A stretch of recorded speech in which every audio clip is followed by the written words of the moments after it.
I'm going to talk about the management of chronic myeloid leukemia in adults. Here are my disclosures pertinent to this talk is that I am on the Speakers Bureau for Novartis, the Scientific Steering Committee for a Novartis-sponsored study of stopping their drug Tasigna nilotinib for patients with complete molecular remission in CML, and I am an advisor to Novartis.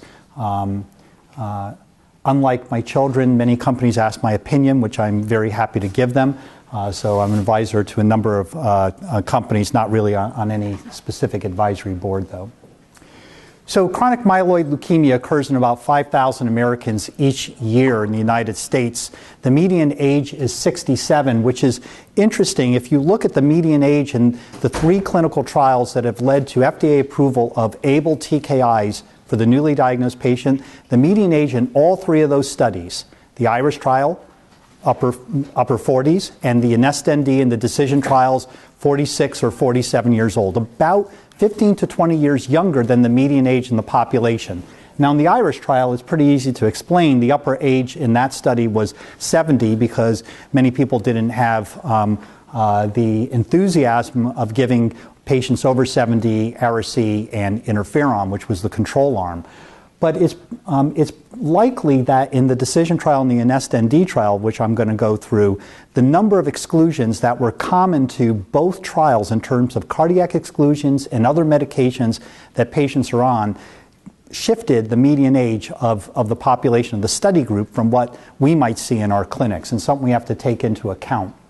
Because of the improvement in survival with the ABL tyrosine kinase inhibitors, the survival of these patients is increasing, and the prevalence of the disease is therefore going up.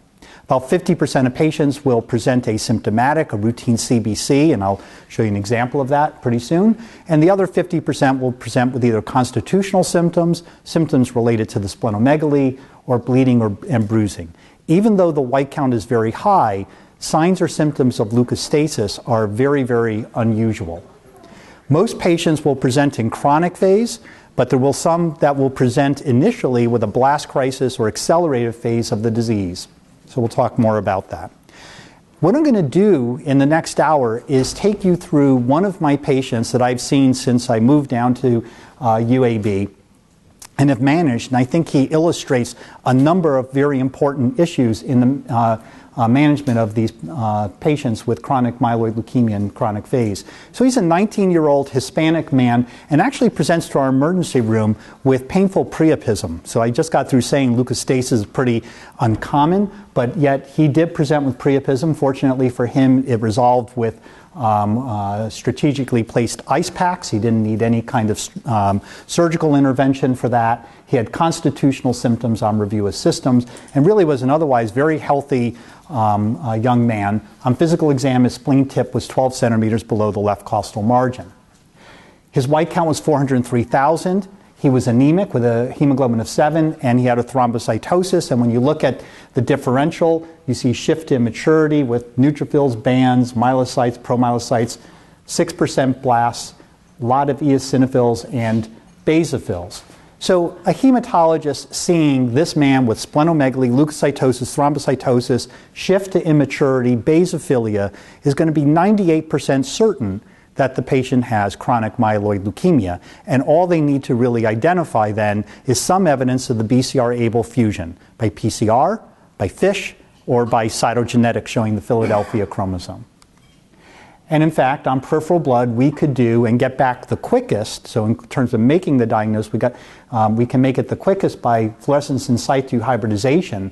What's done in that test is that cells from peripheral blood or bone marrow, you don't have to have dividing cells, are smeared on the slide, and they are reacted with DNA probes that are fluorescently labeled, different colors, one for the BCR gene, and it will overlap the breakpoints in the BCR gene shown by the yellow explosions there, and a red probe for ABL, again the probe overlapping the breakpoint.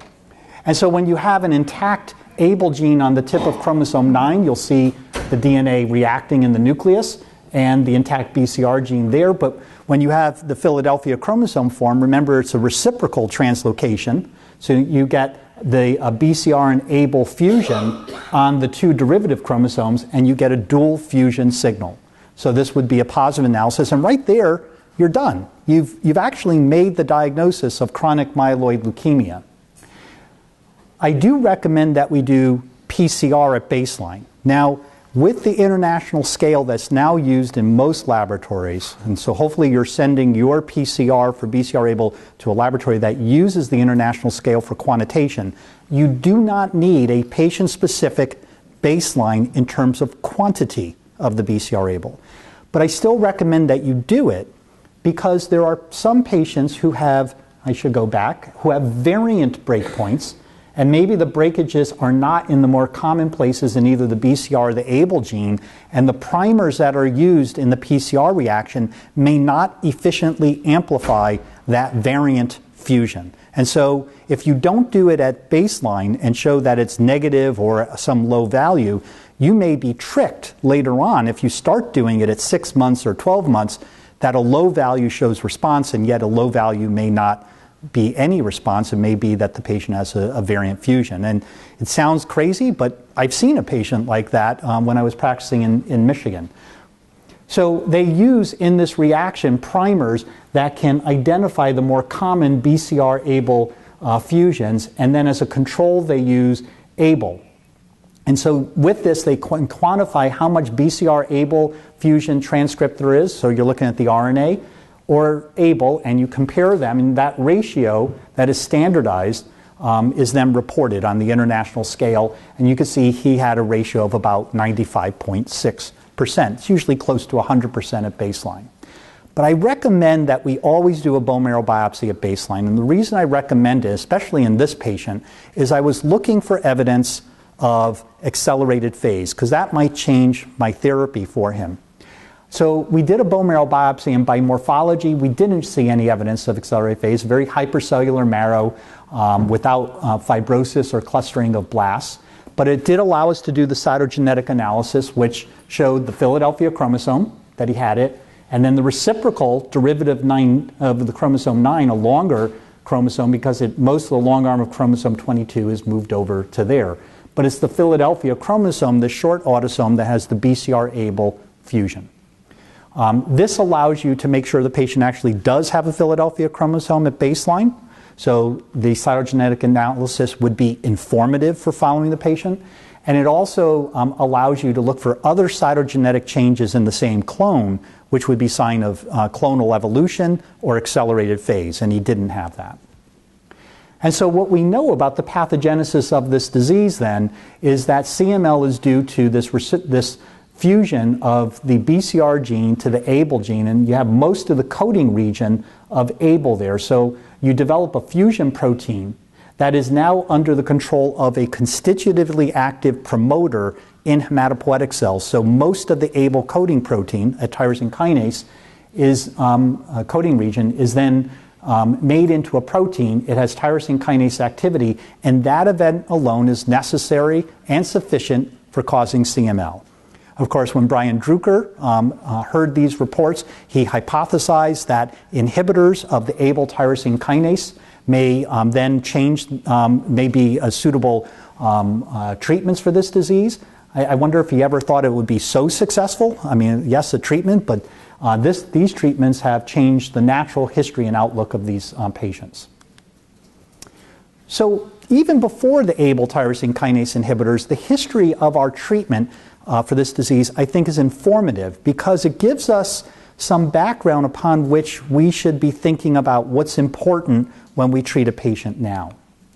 So we know from the work of Sokal back in the 1970s that patients with chronic phase CML almost never died of the chronic phase. The disease can be controlled by hydroxyurea, busulfan. They died because of progression to blast crisis. The median survival somewhere around 4 years, and by 10 years, less than 5% of patients are still alive. So we have learned to define these in the new WHO criteria. The blast percentage is now over 20%. That defines blast crisis, or extramedullary disease, blast proliferation, not just CML, and then or large foci of blasts in the bone marrow biopsy.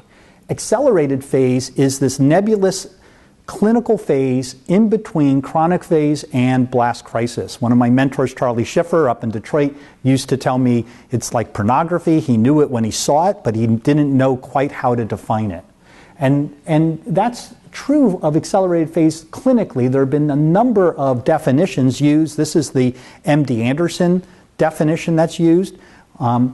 But what is clear is that when you look at gene expression profiling in patients with CML as they go from chronic phase to blast phase, and what the clinician called accelerated phase, the patients who had accelerated phase had the exact same gene expression profile as patients in true blast crisis, suggesting that when the patient changes into accelerated phase, the cat's out of the bag already and the disease is progressing. Well, we know that we've been able to cure this disease with allogeneic stem cell transplantation, and about 50% of patients will have leukemia-free survival and about 60% overall survival, telling you that about 10 to 20%, usually about 10% of patients may relapse and not be leukemia-free. And much of the reason for the poor survival or this survival is the treatment-related mortality. That's obviously improved over the years, but remains an issue. And of course, finding donors remains an issue for patients. Because of the availability now of the Abl tyrosine kinase inhibitors, we almost never will consider an allogeneic transplant as the first therapy for CML in chronic phase. Well, we then learned from the pioneering work of Moshe Talpaz at MD Anderson that interferon alpha was not only led to responses, but may actually change the survival of these patients. And this was shown in studies done in the United Kingdom and by the Italians, cooperative group trials. This is the Italian cooperative group study, where patients were randomized to either receive interferon alpha or chemotherapy, hydroxyurea and busulfan. And there was an improvement in survival. Unfortunately, of course, the toxicity of the interferon didn't make this a very palatable therapy. And the other thing is that we learned that there was only a subset of patients who really benefited from the interferon, and those were the patients who had cytogenetic responses. When you look at the MD Anderson data, patients who had complete cytogenetic remissions with interferon alpha enjoyed a better survival than those who had just partial responses or less. And so I'm showing you this because the definitions of cytogenetic response predate the use of Abl TKIs and correlated with improvements in survival because there was a lower risk of progression. And even in the days of maybe less sensitive PCR assays that were just considered positive or negative, patients who were persistently negative by the PCR assays back in the 90s seemed to have a better survival.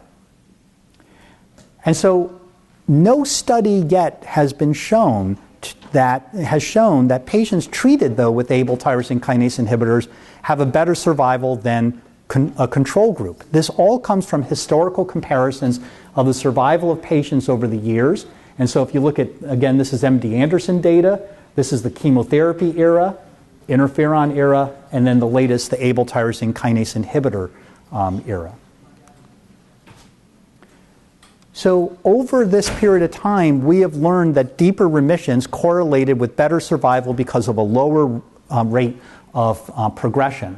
And what has now been defined on the international scale are these ratios that correlate with either complete hematologic remission at about 10% level, a complete cytogenetic remission correlates with about a 1% level, and a major molecular remission is defined as 0.1% on the international scale.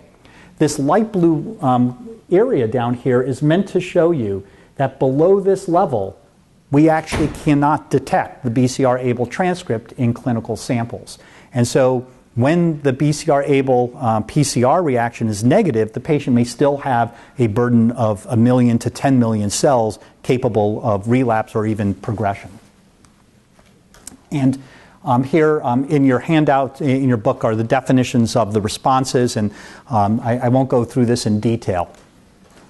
Okay, so This patient presents with CML in chronic phase, and we now have 3 Abl tyrosine kinase inhibitors from which to choose. How are we going to make the choice? Well, we'll look at the data that's available. Here's the IRIS trial, a randomized trial that accrued 1,100 patients in a 7-month period of time.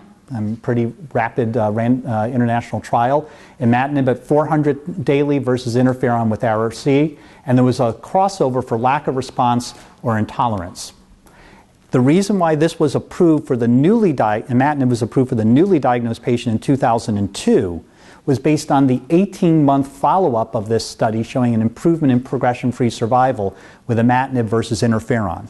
At the last look at the data, the survival of patients that were initially randomized to imatinib and interferon was virtually identical, 83 versus 86%. So in this large trial, because of the crossover, we couldn't show a survival benefit. The reason for that is that at the last look at the data, only 1% of patients were still on interferon. Everyone had either progressed and come off study, gone on to other things, or more commonly received imatinib. So what are these events that we're talking about? Well, an event could be a loss of a hematologic response, a loss of a major cytogenetic response, progression to accelerated phase and blast crisis, or death. And these events are more likely to occur early on, as you can see in the blue bars, and get less likely as time goes on. And if you just look at the events that are true progressions to accelerated phase and blast crisis, again, they're more likely at the beginning. And I'll point out that if you add up those first three bars, you get about 6% of patients on the IRIS trial progress to accelerated phase and blast crisis. This is not just loss of response. It's not just you start them on imatinib and they're not responding, or the PCR isn't as low as you'd like it to be by whoever standards you want. It's because the patient progressed, the disease progressed. And does it make a difference? It does. This is data that's been published by Dick Larson for the INEST-ND investigators. I'll show you that study. But they looked at the survival of patients on the IRIS trial that progressed to accelerated phase and blast crisis and those on the INEST-ND. And remember, this is 10 years apart, these two studies, and the median survival remains the same, 10 months. So the reason I'm showing you this is that I firmly believe that when we start therapy with an Abl TKI, the goal of that therapy is to give the patient a treatment that prevents progression. That's the goal. And that they can tolerate, they can maintain it at a dose that does that. All of the other things we talk about, and we're going to talk about next, cytogenetic responses, molecular responses, those are surrogates that help us predict if we're going to reach that goal with our patient. Try to predict the future. Is that patient going to be alive and not progressing into accelerated phase and blast crisis? We know that from the follow-up of the IRIS trial at 7 or 8, I think this was the 8-year update, that only half of the patients still remained on imatinib, and a third of them, 37%, had what was considered an unacceptable outcome. And most of those, you can see a third, 32%, were either no cytogenetic response or a loss of a complete cytogenetic response, and the other were safety concerns. So, and some people came off therapy because of the toxicities that we're seeing, and I'm not going to go into details here. We're all used to dealing with the toxicities of imatinib, the edema and fluid retention that is seen, puffy eyes, puffy legs, musculoskeletal complaints, very commonly seen muscle spasms, the GI disturbance. It's really important to remind your patients to take imatinib with a full stomach and a big glass of water to prevent nausea, and still you can get some diarrhea from it. There were concerns early on in a Nature Medicine paper that there may be heart toxicity, cardiomyopathy, but there was then a retrospective analysis came out of MD Anderson that suggested that the risk of heart failure was really not different from what was seen in the Framingham Heart Study. In the phase 1 studies of imatinib, we never reached maximally tolerated dose. Maybe that's because we never asked patients what they thought was a maximally tolerated dose, but as defined by the protocols, they didn't reach a maximally tolerated dose. And so Novartis decided to pick a dose of 400 daily to go forward with. Why'd they pick that? Because at 300 daily, that was a level at which they knew in the plasma, the BCR-ABL, you would achieve a level in the plasma that would inhibit BCR-ABL. And so they just gave a little bit of a cushion with 400, and that was the starting dose. Well, other higher doses have been used, and there was single institution data from MD Anderson, for example, suggesting higher doses might actually be more efficacious. Novartis sponsored the TOPS trial that's been published by Baccarani and Cortez back in 2010, where patients were randomized 2-to-1 to either get imatinib at 400 twice daily, twice as many patients got that, or imatinib 400 once daily. And what they showed here was that there was significant superiority of the higher dose at early time points, but by 12 months, there was no difference in any response category, and most importantly, no difference in progression-free or overall survival. So it's important because in the NEST-ND and the decision trials that we're going to go through, at least we're pretty comfortable we have the right control arm.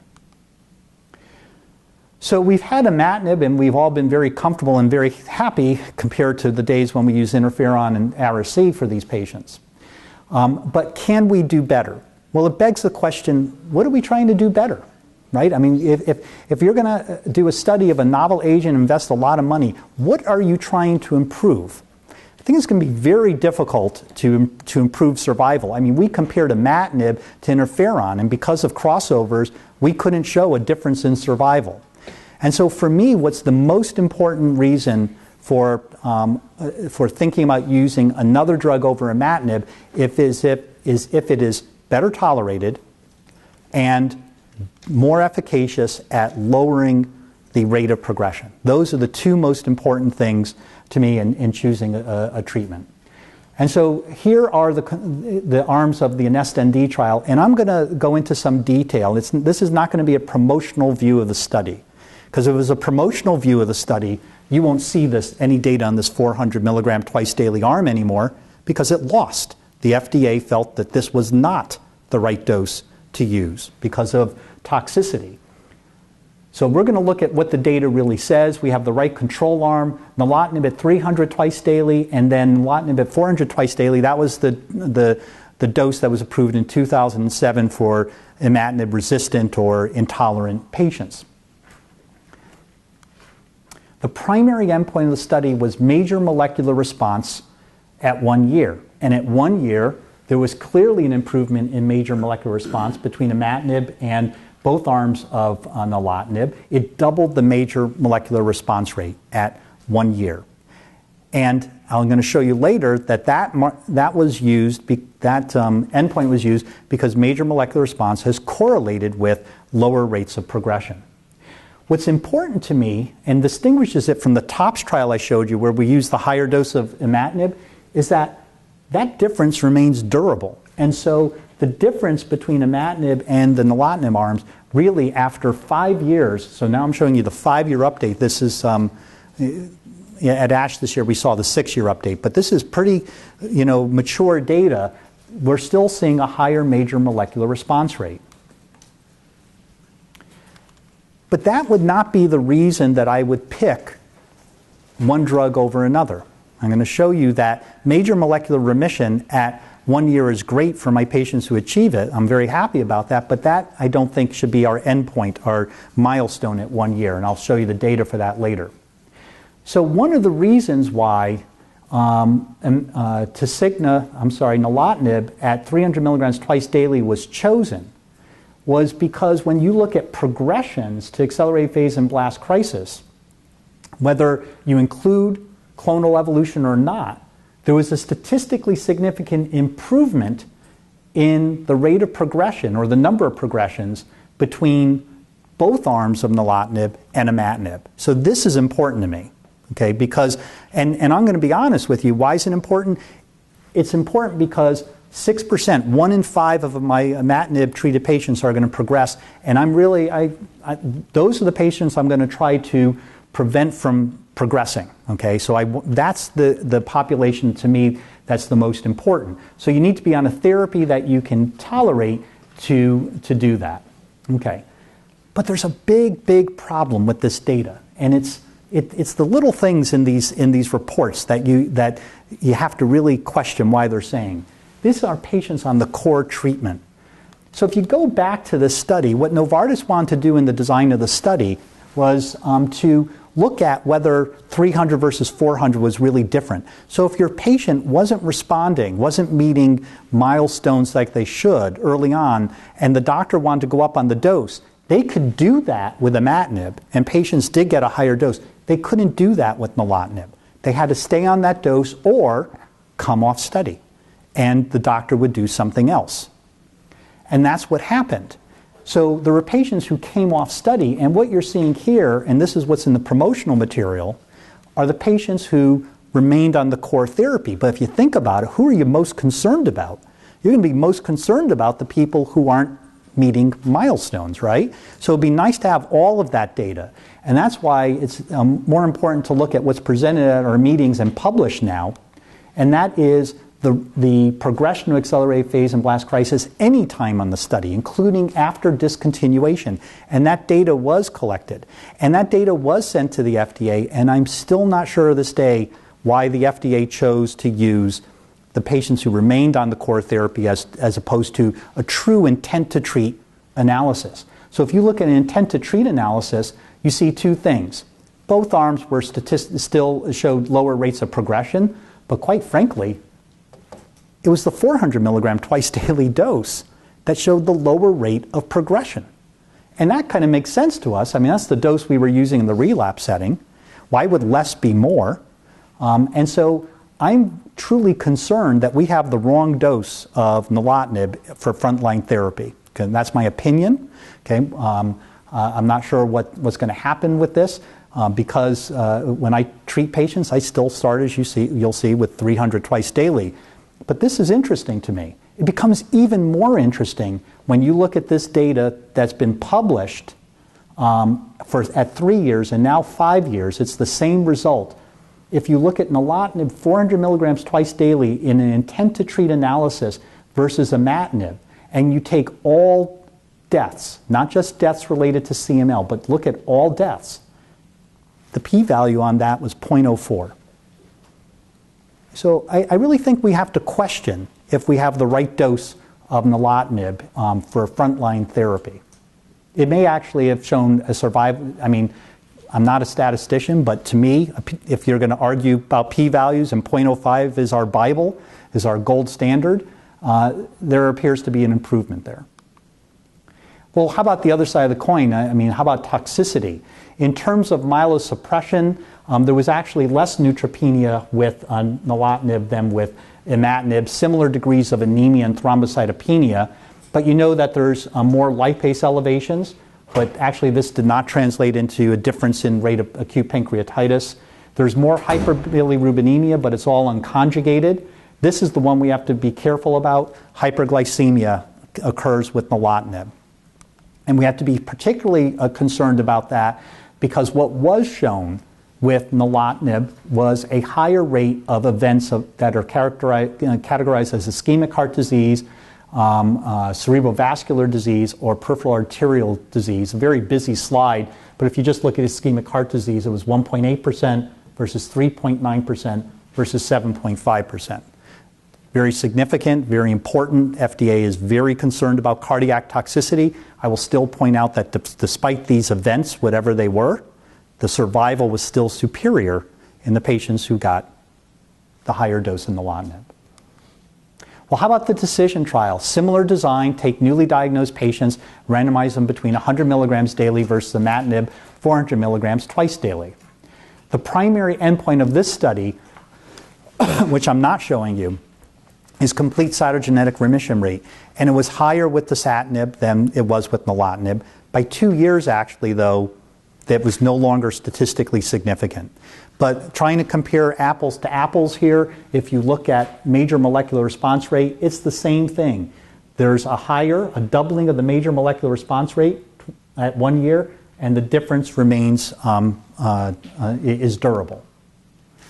If you look at progression, and again, look at the total bar, because that includes on study and during the follow-up period beyond discontinuation, there was a trend for a lower rate of progression, but it actually didn't meet statistical significance in this study. And if you look at survival and progression-free survival between dasatinib and imatinib on this study, there was no difference. The other side of the coin is the toxicity. One toxicity that we have to pay attention to are pleural effusions and pericardial effusions, more commonly seen with dasatinib. They occurred in 28% of patients in this 5-year follow-up of dasatinib. There were some cases of primary pulmonary hypertension, or pulmonary hypertension, I should say. The other difference here is that there was less facial edema, muscle spasms, nausea, vomiting, the things we see with imatinib, less commonly seen with dasatinib. What's not shown on this slide, and I don't have a slide of it, the investigators, this is all from the ASH meeting, there was actually more thrombocytopenia with dasatinib than with imatinib, twice as much. They looked at the characteristics of the pleural effusions, and the most important point I think they want to make on this busy slide is that although 62% of patients with pleural effusions had dose interruptions, the median of 14 days, and this has been my experience as well, when you stop dasatinib, it's usually for at least a couple of weeks before you restart it, usually at a lower dose.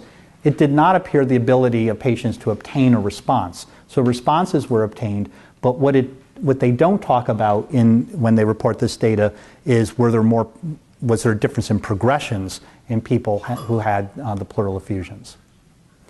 And just to show you that nilotinib is not alone in its association with arterial occlusive events, there were more arterial occlusive events, ischemic events with dasatinib compared with imatinib. So any ischemic event, you can see it was 5% versus 2% with imatinib, and most of these were cardiovascular. So let's get back to the patient. Based on how I look at this data, if the reason why I'm going to choose an Abl tyrosine kinase inhibitor as initial therapy is to prevent progression, I believe the data from the INEST-ND trial shows that nilotinib is associated with a lower rate of progression. It's tolerable, the duration of responses, or the responses, are durable. And so I chose nilotinib for this patient. So I initiated nilotinib at 300 milligrams twice daily, even though there are a number of things that you need to do when you start nilotinib. Because of the black box warning of QT prolongation and sudden death, you need to keep an eye on potassium and magnesium, check the EKG at baseline and a week later, make sure they're not on any other drugs prolonging the QT interval, or CYP3A4 inhibitors, which can drive up levels. And all of these drugs that we use are cleared by the liver. In fact, the only time I've seen a pleural effusion with nilotinib is in a patient with primary biliary cirrhosis, and I had started her at 1/4 of the dose of nilotinib, and she still had a pleural effusion. But she can tolerate 1/4 of the dose of imatinib. So you started, now what? You sit back and it's like, okay, the patient's taking the drug. What are you waiting for? What you want to know is that patient going to benefit with a lack of progression? So let's look at the data that looks at some of these milestones.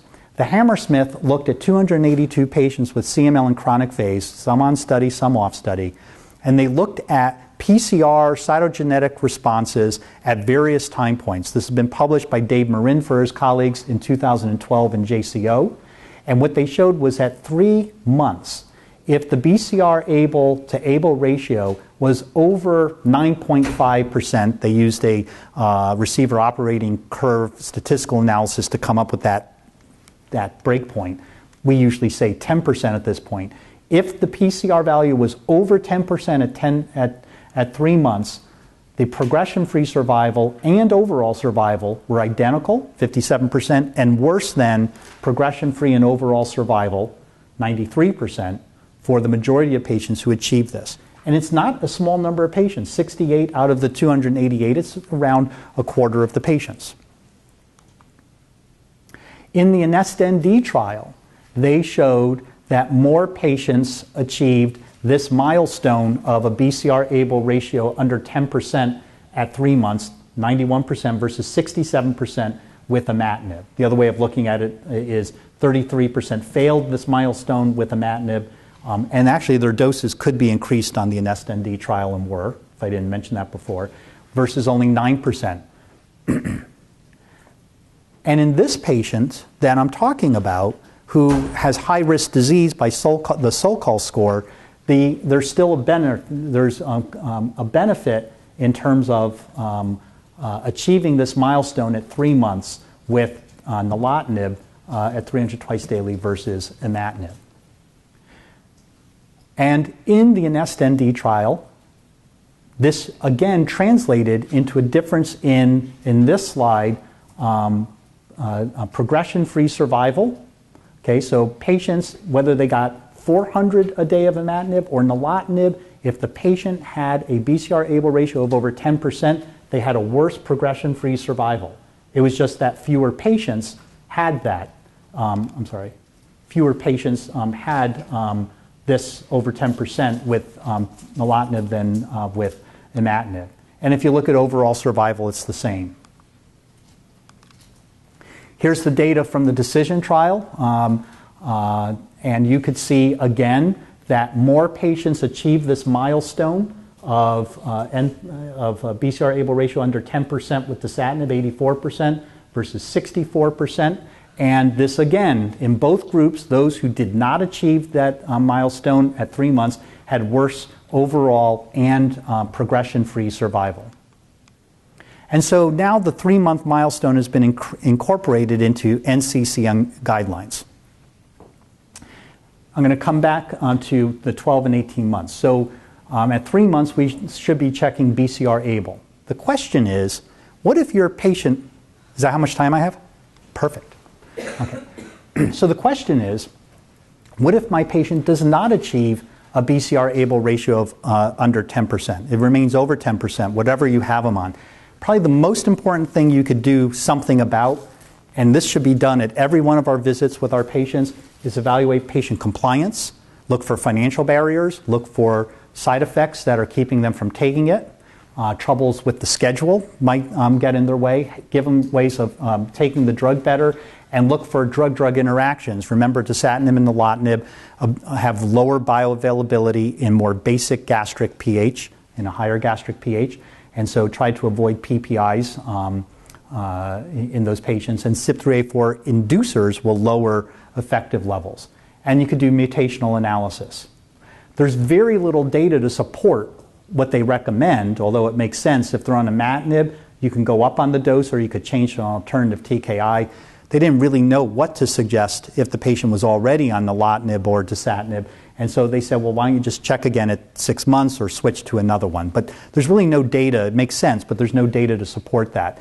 Recently, however, the Title II trial from Australia was published suggesting that some of these patients who don't achieve this milestone at 3 months can ultimately achieve milestones, their endpoints, if they are switched from imatinib to nilotinib. That's what they used in that study. Compliance is very important. This slide was looking at pill counts in patients, and basically what they showed was patients who achieved a complete cytogenetic remission for more than 12 months were more likely to be compliant with their medication. In other words, only 9% of the doses missed compared to 26% if they didn't have if they didn't have a cytogenetic response. The Hammersmith actually used a fancy bottle that actually counted the number of times the patient opened up the bottle and took out the pills, and basically said if the patient adhered to therapy more than 90% of the time, this was their probability of achieving a major molecular response compared to if they did not. So compliance is clearly important. And then this was recently published last year in JCO, basically says the higher the copay, the worse the compliance. I think that makes sense. Well, what confuses a lot of people are the guidelines from experts and the European Leukemia Network, because the European Leukemia Network likes to focus on not only failure and optimal, but warning. And the NCCN really is saying, what's failure? Anything other than a certain amount. So when you look at this, optimal here would be better than would be a major molecular response at 12 months. But actually, in the ELN guidelines, even they say that failure is only if you don't achieve a complete cytogenetic remission. Remember, an BCR-ABL ratio of over 10% or 1% is about a complete cytogenetic remission. Patients at 12 months who achieve either a complete or partial cytogenetic remission on the IRIS trial, they had the same progression-free survival. It was only at 18 months, if they had a partial cytogenetic response, they didn't do as well as complete. What has confused people, again, is the major molecular remission. Major molecular remission, 1,000-fold reduction in the amount of disease. The IRIS investigator said if you don't achieve that at 12 months, then you have a 10% chance of progressing. And I showed you that these patients had a survival of only 10 months. And if you did achieve it at a year, then none of those patients progressed. But a molecular response is not a dichotomous variable. A major molecular response means it's below 0.1%, and if you didn't respond, it was above it.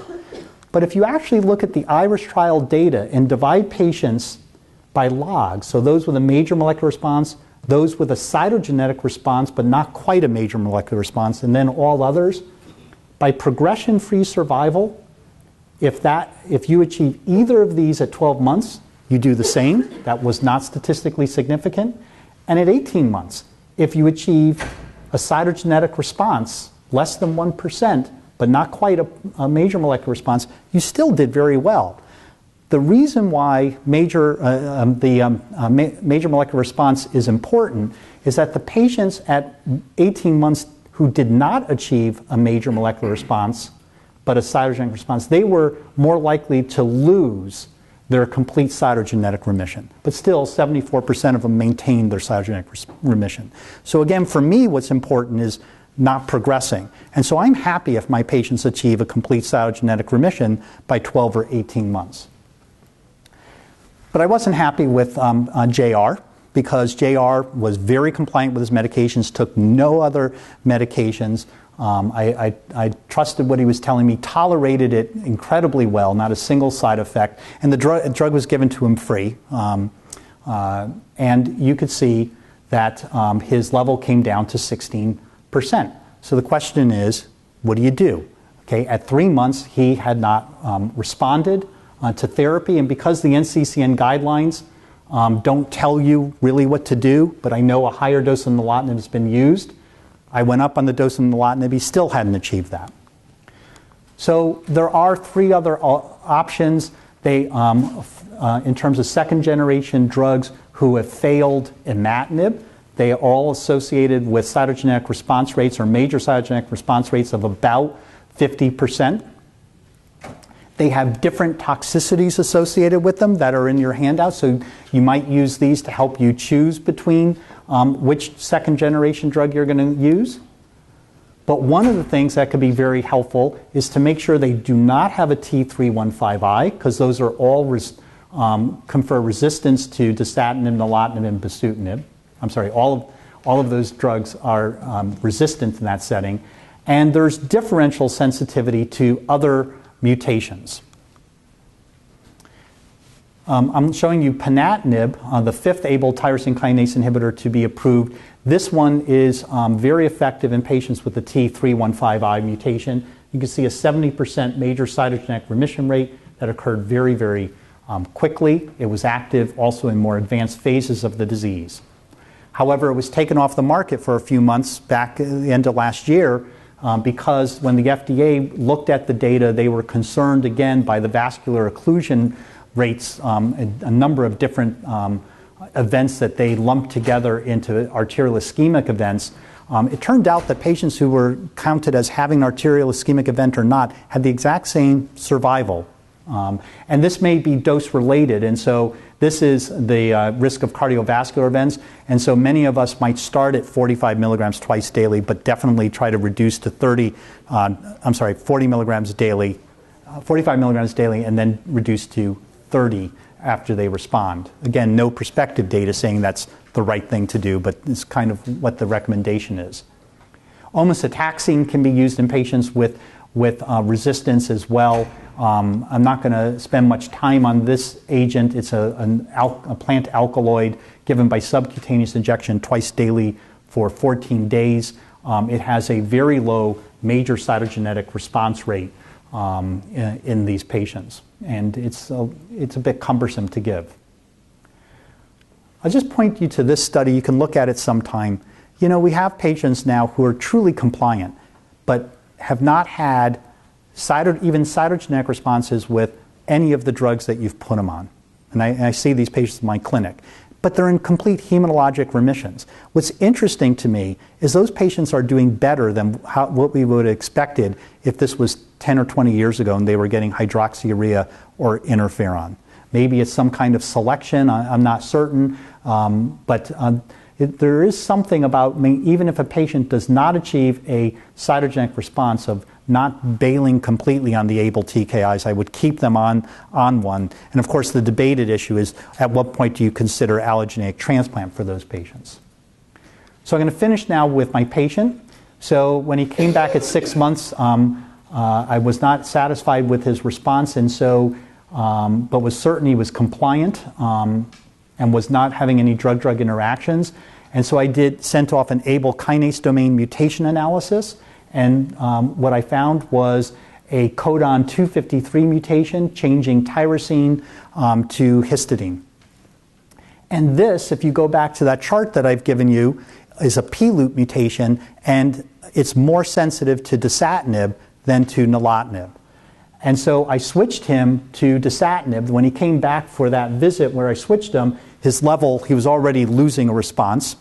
And I switched him, and this is what's happened since then. Just every time I've checked him, he's gone down by a log. And for what I haven't shown you is there are a couple more time points out here where he's kind of leveled off at 0.06. Because of time, and I'd like to leave time for questions, in your handout, I'm showing you the data from the STIM trial about how about if you get him into a complete molecular remission, what's the data for stopping? Basically, the data suggests patients in a complete molecular remission, you can stop, but most will relapse, 60% will relapse. Most of the relapses are very early, and patients with low so-called risk score and those who've been on imatinib longer had the better survival without molecular relapse compared to all others. And so to finish, what I'd like to say is I think what's really important is to monitor your patients who are starting on an able TKI, whichever one you choose, using standard recommendations. The indication to change is when the patient fails according to NCCN guidelines and fails according to ELN guidelines. Although we would love to see all of our patients in a complete molecular remission, that is not the goal that we're looking for. And your quest to do that might just have you cycling through rapid succession of able tyrosine kinase inhibitors, finding more and more toxicities and not really any benefit for the patient. Mutational analysis, as in my patient, could be informative and help decide on therapy. I think you have to talk to your patients very closely about the adverse events they're having with any of these. And as these patients live longer, especially on second and third generation able TKIs, we have to become better internists, or at least work with our internal medicine colleagues at managing cardiovascular risk factors effectively. And just consider all your options when you're taking care of these patients.